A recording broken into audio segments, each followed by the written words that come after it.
Bisa dimulai? Bisa, Bu. Ya, udah gabung semua Bisa, ya, Bu. rekan peserta konseling kelompok pada siang hari ini. Iya, Ya, iya, kalau gitu Bu. langsung saja saya mulai. Assalamualaikum warahmatullahi wabarakatuh. Waalaikumsalam warahmatullahi Waalaikumsalam wabarakatuh. warahmatullahi wabarakatuh.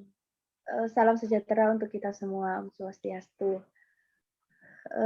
Senang sekali hari ini dapat berkumpul di masa pandemi. Bukan menjadi suatu alasan untuk kita berhenti dalam belajar, terutama dalam melaksanakan konseling kelompok pada siang hari ini. Senang sekali bisa bergabung dengan teman-teman semuanya.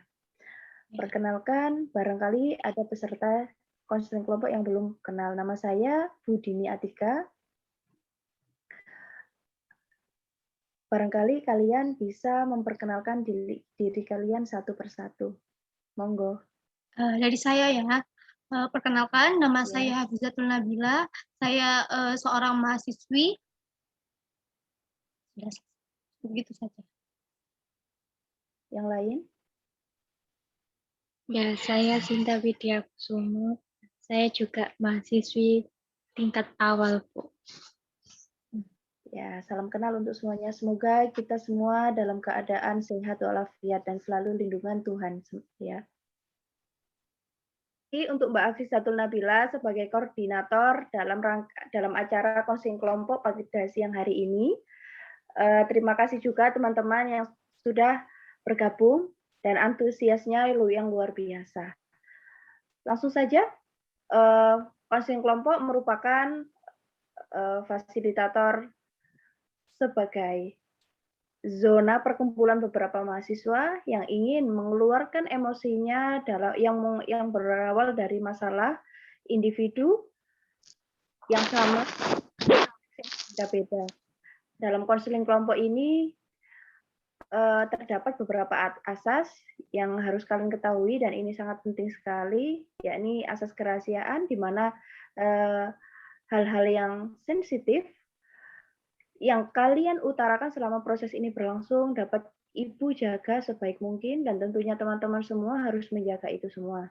Setelah itu asas keterbukaan di mana proses konseling kelompok ini masalah yang kalian hadapi, masalah yang kalian alami bisa diceritakan secara terang-terangan tanpa ditutup-tutupi. Sampai sini ada pertanyaan? Sudah, Bu. Sudah cukup Tidak, jelas. Bu. Baik, langsung saja mulai dari koordinator kita ya, Mbak Hafizatul Nabila. Barangkali ada keluh kesah yang perlu disampaikan. Monggo. Oke. Assalamualaikum warahmatullahi wabarakatuh. Salam. Tujuan saya mengikuti konseling kelompok ini karena saya ingin menceritakan sesuatu permasalahan yang terjadi pada saya. Mungkin dari permasalahan ini teman-teman di sini dapat apa tujuan saya mengikuti bimbingan konseling ini adalah salah satunya untuk diri saya sendiri dan mungkin teman-teman di sini dapat bisa belajar dari permasalahan yang terjadi pada saya. Nah, jadi begini, Bu dan teman-teman, saya sekarang sedang berada di permasalahan keluarga. Tapi menurut saya ini tidak terlalu berat karena mungkin akibat pemikiran saya yang terlalu terlalu kurang luas atau kurang lebih berkembang, sehingga saya di sini ingin meminta pendapat kepada konselor kita yaitu Bu Dini. Jadi gini, saya langsung ke permasalahannya aja ya, Bu. Intinya begini, di dalam keluarga saya itu anak terakhir dari 3 bersaudara. Nah, kedua kakak saya alhamdulillah sudah bekerja dan sudah sukses-sukses semua, sehingga tinggal saya sendiri, Bu, yang masih menjadi beban keluarga, Bu. Nah, intinya masalah kedua orang tua saya itu biasa saja, kayak masih biasanya kan saya kan anak terakhir dan saya juga masih kuliah, sehingga orang tua saya itu masih mengetahui gitu meskipun saya belum bisa memberikan hadiah atau memberikan yang bentuk benda lah, intinya kayak gitu. Sedangkan mbak saya sendiri setiap bulan sudah memberikan uang, terus memberikan ini itu kepada orang tua saya.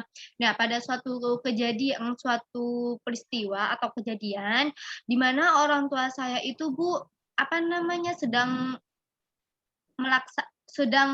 apa itu kayak anniversary gitulah Bu, kayak merayakan gitu. Nah, posisinya itu Bu, saya itu kan datang kita berlima ke tempat kayak, nah di situ kedua kakak saya itu memberikan hadiah kepada kedua orang tua saya dan saya belum mengasihkan dan saya mengasihkan hadiah cuma kayak setangkai bunga gitu, apa, kayak sebuket bunga. Nah, saya kan insecure, Bu, kayak, "Ya ampun, kapan ya aku bisa kayak ngasih benda seperti yang mbakku kasih kepada kedua orang tua saya?" Gitu.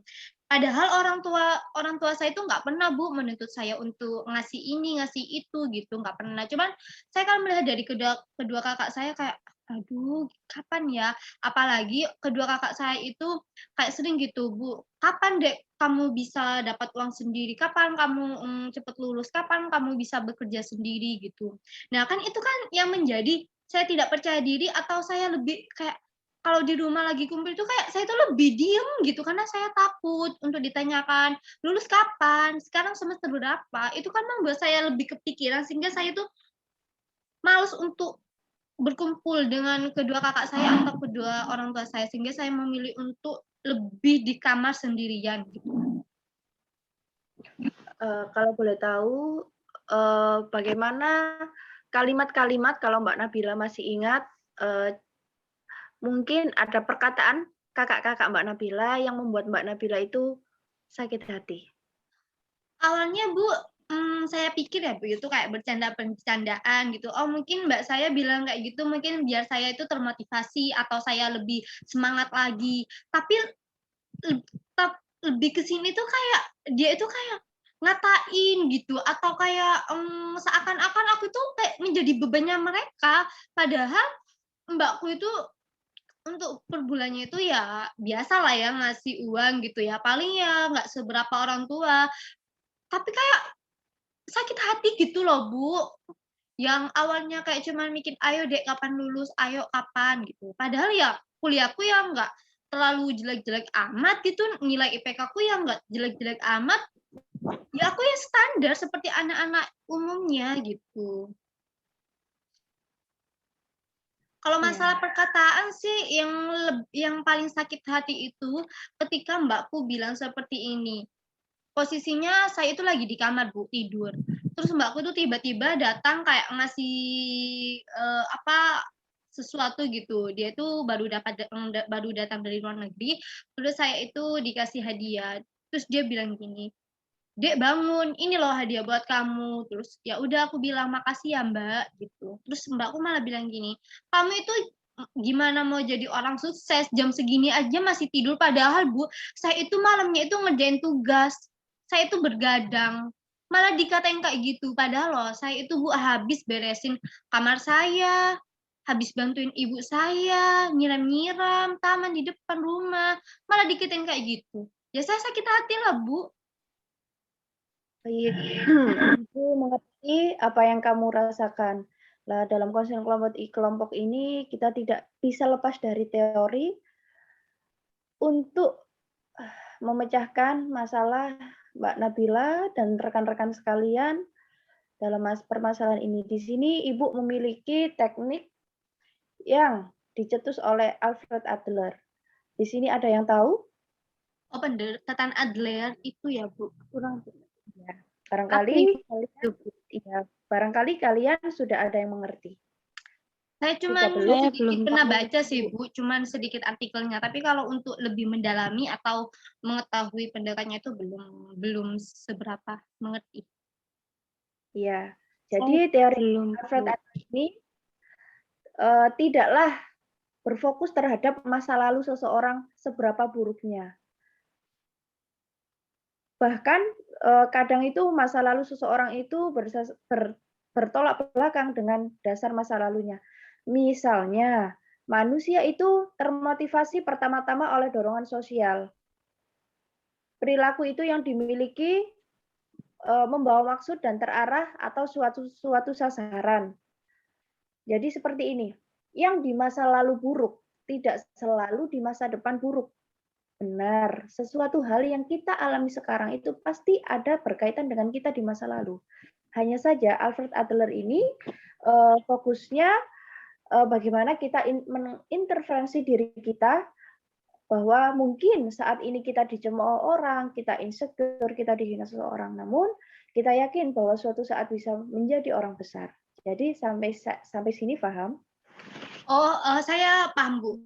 Mungkin dari perkataan-perkataan Mbak saya itu, biar saya itu termotivasi gitu ya, Bu, ya, sama kejadian-kejadian ini. Atau mungkin Iya, Mbakku tuh pengen melihat adiknya itu menjadi melebihi dari Mbakku, sehingga Mbakku tuh melontarkan kata-kata yang aslinya Mbakku tuh bilang itu mungkin ini motivasi, cuman saya lebih berpikirnya itu ke lebih yang negatif gitu.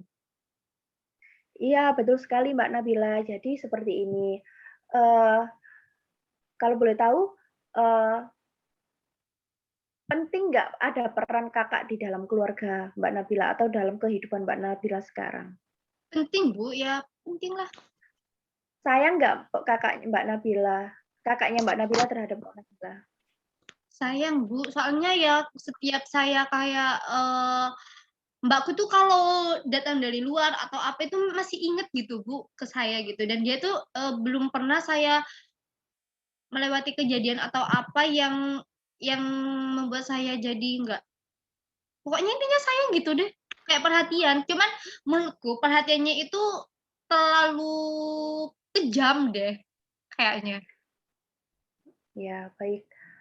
Tentu saja saya bisa menangkap peristiwa apa yang Mbak Nabila alami dan tentunya, saya yakin bahwa kakaknya Mbak Nabila, orang tuanya Mbak Nabila itu sayang dan baik sekali. Bahkan tadi Mbak Nabila juga bilang bahwa kakak Mbak Nabila itu terlihat peduli sekali sebetulnya. Mungkin itu menjadi jargon mereka untuk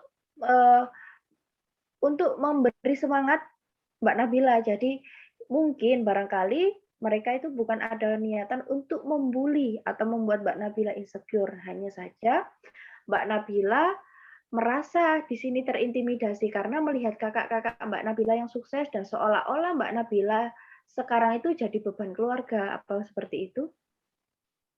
Iya. Ya, jadi seperti itu. Bagaimana kalau kita begini, kita menyikapi kejadian-kejadian tersebut. Di samping itu kan masih banyak kebaikan-kebaikan yang diberikan oleh keluarga. Selamanya kita itu tidak bisa lepas dari tanggung jawab keluarga dan kasih Mhm. sayang keluarga. Jadi ketika kakaknya Mbak Nabila itu bilang, kapan kamu bisa kasih kado? Kapan kamu bisa kasih hadiah?" Mari kita merenung dalam diri kita. Seandainya kakak Mbak Nabila masih berusia 21 tahun seperti Mbak Nabila sekarang, apa yang dialami mereka sama dialami Mbak Nabila pasti akan sama, di mana dia itu masih menempuh pendidikan, gitu. Iya. Jadi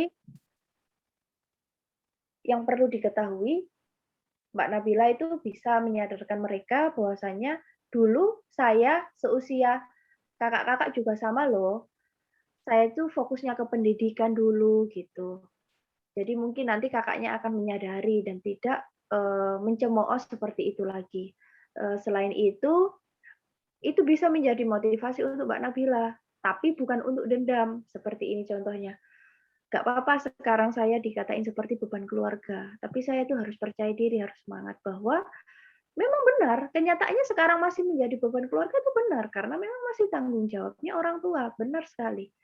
Tapi suatu saat ketika saya sudah lulus kuliah, saya akan bekerja keras, saya akan menjadikan diri saya tidak seperti apa yang mereka bilang seperti saat ini, saya akan menjadi orang berhasil dan bisa menopang semua keluarga-keluarga saya tanpa harus menjatuhkan kakak-kakak saya. Seperti itu Mbak Nabila. Oh iya, Bu. Saya bisa mengambil, Hmm. mmm, kata-kata Ibu lebih saya cermat lagi. Ya, bisa diterima ya. Jadi tidak semua hinaan atau bulian ketika kita bisa menangkapnya dengan baik itu menjadi hal yang baik bagi kita. Tapi bukan untuk balas dendam atau membuat kita bermental ciut, tapi untuk kita mengobarkan semangat kita lebih besar lagi. Ingat ya besok ketika aku sudah berhasil, ketika aku sudah lulus, pasti aku bisa ini, ada list impian beberapa dari Mbak Nabila gitu. Tapi bukan untuk kita balas dendam, berbuat seperti kakak-kakak Mbak Nabila terhadap Mbak Nabila. Begitu ya Mbak Nabila, bisa diterima? Bisa, Bu. Ya, barangkali rekan-rekan sekalian ini mempunyai peristiwa yang hampir sama dengan Mbak Nabila. Siapa kira-kira? Angkat tangan. Saya, Bu. Ya, dengan Mbak siapa? Saya Sinta. Saya Sinta, Bu. Ya, Mbak Sinta. Eh, boleh langsung diceritakan kira-kira Mbak Sinta memiliki masalah seperti apa? Jadi begini, Bu. Saya kan eh, menunda 1 tahun kuliah karena saya kan harus itu harus bekerja dulu, Bu, untuk memenuhi untuk daftar saya buat kuliah. Terus tetangga saya itu bilang, Bu, kalau eh, apa kalau anaknya yang seumuran sama saya itu sudah sudah lulus, tapi saya kok belum, jadi begitu, Bu. Terus saya kayak merasa ya saya tuh kurang kurang berhasil, jadi gitu. Cukup? Ya, cukup. Jadi saya harus gimana ya, Bu, biar saya tuh tidak mendengarkan kata tetangga saya itu. Menurut Ibu, jika perkataan mereka itu mengganggu, ada baiknya Mbak Sinta itu memberikan seperti klarifikasi singkat atau cara untuk membela diri Mbak Sinta agar Mbak Sinta itu tidak lagi dibilang seperti itu. Jika itu tidak mengganggu, ada baiknya itu diabaikan karena agar tidak mengganggu konsentrasi atau mentalnya Mbak Sinta. Jika itu apakah masalah tersebut mengganggu atau tidak? Mengganggu sekali, Bu. Setiap saya pulang kerja gitu, kan saya kuliah sambil bekerja ya, Bu. Jadi setiap saya pulang kerja gitu, tetangga saya tuh ngomongin, Bu, "Kok baru pulang gini gini gini," ngono. Kan kuliah libur gini gini gini. Padahal saya sudah jelaskan, Bu, kalau saya tuh kuliah sambil bekerja. Tapi tetap aja, Bu, tetangga saya itu tetap ngomongin saya meskipun saya tuh sudah menjelaskannya gitu. Baik, saya pasti memahami sekali apa yang kamu rasakan, apalagi kamu pulang kuliah sambil bekerja pasti lelah sekali. Dan otomatis Iya. emosionalmu kurang stabil atau kurang terkontrol. Seperti yang saya bilang di awal tadi, jikalau itu masalahnya membuat masalah untuk kehidupan pribadi kamu, ada baiknya kamu membela diri demi kebenaran. Seperti gini, Bu, maaf karena saya kan sempat berhenti 1 tahun untuk fokus bekerja demi saya melangsungkan kuliah. Sekarang saya otomatis kuliah ikut yang di mana dulunya itu adik-adik tingkat saya. Jadi saya kuliah sambil bekerja, jadi saya tidak merepotkan siapa-siapa. Saya mampu meng-cover diri saya sendiri tanpa merepotkan keluarga. Jika ibu bilang, saya kok belum lulus seperti teman-teman seangkatan saya, memang benar. Karena saya cuti selama 1 tahun demi mendapatkan biaya untuk saya daftar kuliah. Gitu. Menurut saya seperti itu, agar mereka tidak memberikan asumsi-asumsi negatif terhadap Mbak Sinta lagi.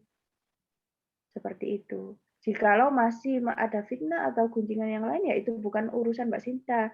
Yang penting Mbak Sinta sebagai pembelaan diri, Mbak Sinta sudah menjelaskan kebenaran sebenar-benarnya.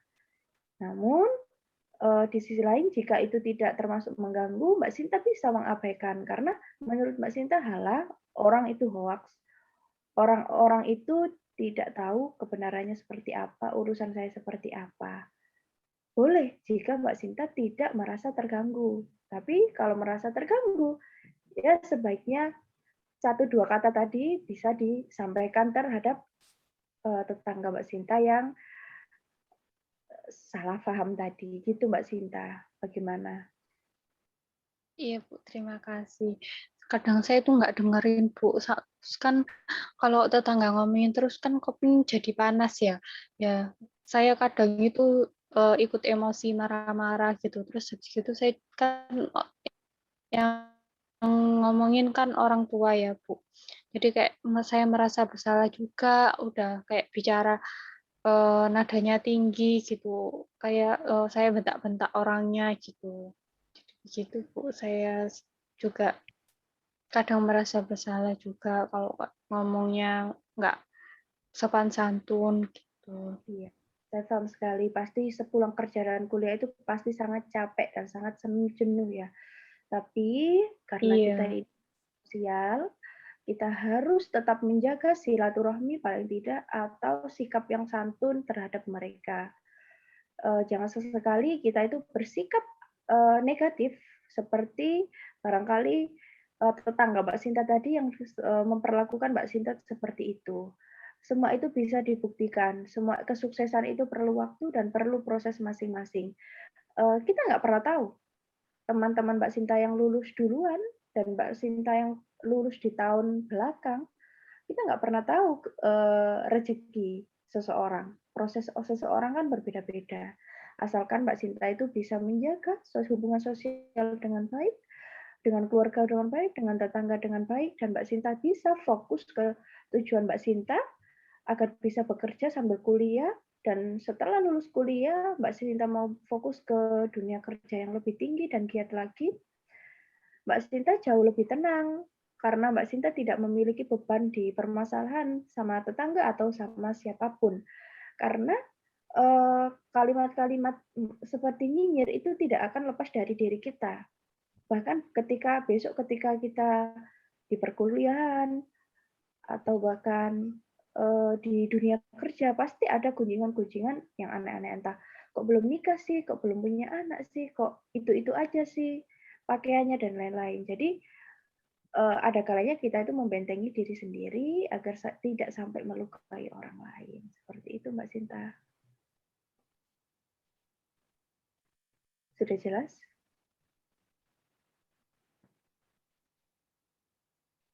Halo, Sudah, Bu. apakah sudah jelas? Ya.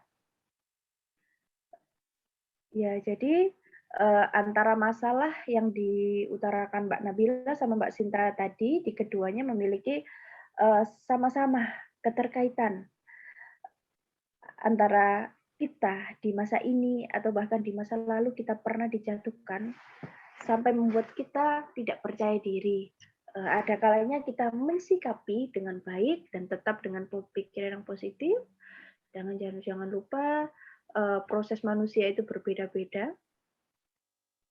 Dan ketika kita sudah yakin bahwa kita suatu saat akan menjadi orang yang berhasil, ada kalanya kita tidak melakukan gunjingan atau perlakuan-perlakuan negatif yang sama seperti mereka yang melakukan hal tersebut terhadap kita di masa lalu gitu. Sampai sini jelas? Sudah jelas, Bu. Ya, tidak terasa. Saking asiknya ngobrol konseling kelompok secara virtual kali pertama ini berjalan lebih dari 45 menit. Saya berterima kasih karena antusias kalian peserta konseling kelompok pada siang hari ini sangat-sangat semangat mengikuti dan sangat antusias sekali. Ya. Jadi sudah jelas ya pertemuan kita pertama kali di siang hari ini. Baik, Terima kasih, kalau Bu. seperti itu ya sama-sama. Saya undur diri. Jangan lupa jaga kesehatan, jaga pikiran yang positif, jaga pola hidup yang sehat, dan tetap jaga perilaku sosial dan etika kalian dimanapun kalian berada. Saya akhiri. Assalamualaikum warahmatullahi wabarakatuh. Dah. Waalaikumsalam warahmatullahi wabarakatuh.